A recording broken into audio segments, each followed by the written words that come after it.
রান্না করালে, মালা না পরালে গ্রামবাসীরা পুজো দিতে পারবে না, বলিও হবে না।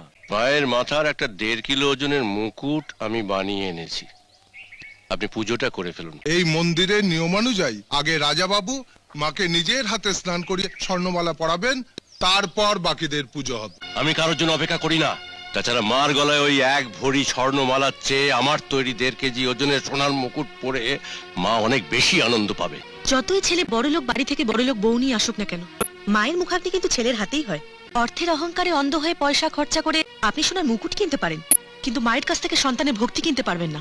আমার বাবা আচার্য মশাইয়ের সঙ্গে কথা বলছিলেন, আপনি এর মধ্যে নাক গলাচ্ছেন কেন? ও তো এই রাজ পরিবারেরই ছোট মেয়ে। আমাদের পুজো আমরাই করব। যাও অপু, মার মাথায় এই সোনার মুকুটটা পরিয়ে দে। যা দাও বাবা। না না, এ কাজ করবেন না, এটা আপনার অমঙ্গল হতে পারে। সরে যান, মাকে মুকুট পরাতে দিন। করবেন না, আপনি সরে যান, আপনি সরে যান, যান সরে যান। রাকেশ, দাদা। মনে হচ্ছে মন্দিরে কোনো গোলমাল হচ্ছে, তুই এগিয়ে গিয়ে দেখতো। হ্যাঁ। যা তাড়াতাড়ি যা। মুকুট পরাতে দিন মাকে।